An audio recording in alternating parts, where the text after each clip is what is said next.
अस्सलाम वालेकुम my YouTube family. उम्मीद करती हूँ खैरियत से होंगे, ठीक ठाक होंगे। Welcome back to my YouTube channel. आज की वीडियो में, आज की क्लास में हमारा डे 17 है। आज की क्लास में हम नेक्स्ट टूल के बारे में समझेंगे। जो हमारा नेक्स्ट टूल है वो है फ्री ट्रांसफॉर्म टूल और पपिट रैप टूल। तो आज की क्लास शुरू करने से पहले अगर आप मेरे चैनल पर नए हैं, मेरे चैनल को लाइक करें, कमेंट करें, शेयर करें एंड सब्सक्राइब करें ताकि आने वाली नेक्स्ट क्लासेस का नोटिफिकेशन आपको मिल सके। बढ़ते हैं आज की क्लास की तरफ। फ्री ट्रांसफॉर्म टूल के लिए हमें कोई टेक्स्ट लेना होगा। हम चाहेंगे टाइप टूल पे। टाइप टूल पे जाके तो यहाँ पे अगर हम कुछ लिखते हैं, फॉर एग्जाम्पल इलाइट और वापस सिलेक्शन टूल पे जाते हैं। इस टेक्स्ट को थोड़ा सा बड़ा कर देते हैं।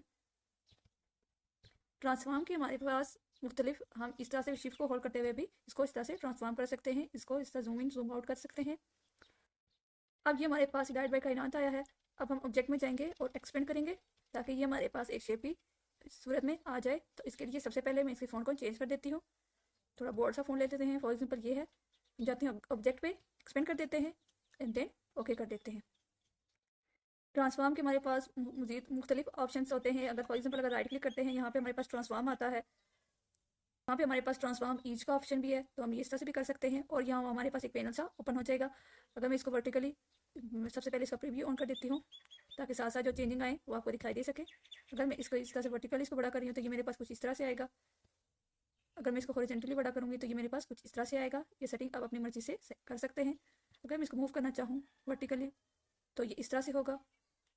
इसका एंगल देना चाहूँ, इसका स्केल एंड स्ट्रोक देना चाहूँ, scale corner, reflex X, reflex Y random करना चाहूँ, देन ओके कर देंगे तो हमारे पास उस तरह से एक शेप आ जाएगी। कैंसिल कर देते हैं, कंट्रोल जी।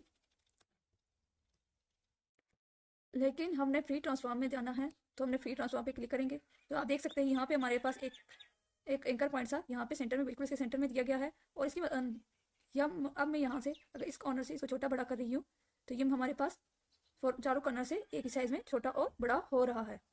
हमने क्या किया, हमने फ्री ट्रांसफॉर्म में क्लिक किया तो यहाँ पे हमारे पास मजीद टूल्स खुल के तो आगे हमारे पास सबसे पहला आता है कॉन्स्टेंट। मैं अगर डबल क्लिक करती हूँ इस पर,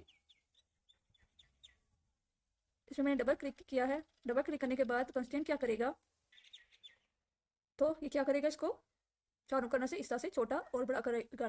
देखिए मैं शिफ्ट को छोड़ के तो इस तरह से कर रही हूँ तो ये एक ही साइज में यहाँ से छोटा और बड़ा हो रहा है। ये टेक्स्ट जो है हमारा स्ट्रेच नहीं कर रहा। हमने क्या किया, हमने कॉन्स्टेंट पे क्लिक किया। क्लिक कर देने के बाद हमने किसी भी पॉइंट पे इसको इस तरह से ड्रैग किया तो ये हमारे चारों तरफ से इसने हमारे जो टाइप किया हुआ टेक्स्ट था उसको स्केल किया और छोटा बड़ा एक ही साइज में कर दिया। तो इसने हमारा साइज को छोटा बड़ा एक ही साइज में कर दिया है। अब हमारे पास जो नेक्स्ट टूल आता है, नेक्स्ट हमारे पास इस पे आता है, तो हमारे पास नेक्स्ट टूल आता है फ्री ट्रांसफॉर्म। तो हम इसको किसी भी डायरेक्शन में इसको लेके जा सकते हैं। ये आप देख सकते हैं इस तरह से, इस तरह से, इस तरह से आप टेक्स्ट को लेके जाना चाहें। बट ये ज़्यादा यूज़ नहीं होता क्योंकि इसकी वजह से जो टेक्स्ट है हमारा वो स्ट्रेच हो जाता है। तो कंट्रोल जी कर देते हैं।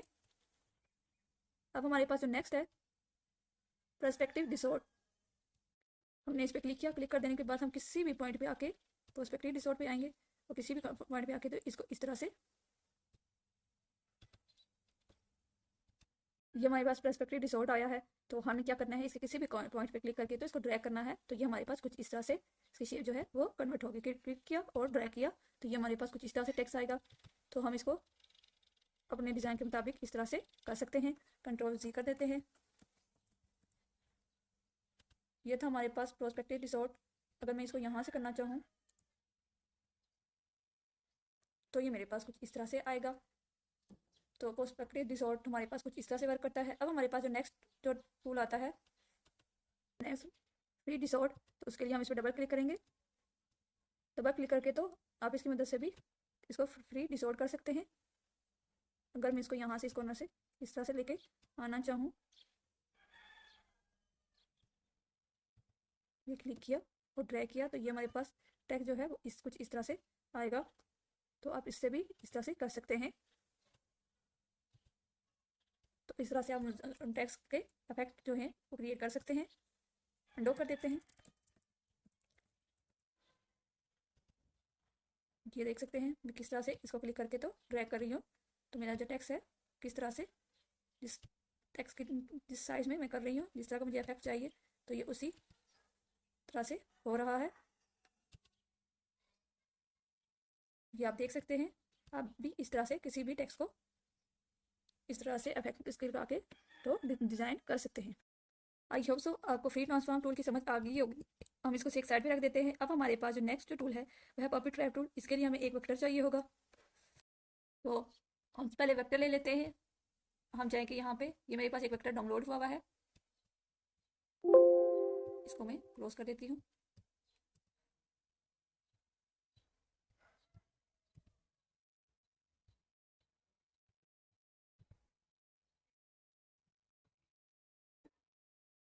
ये हमारे पास एक वेक्टर आ गया।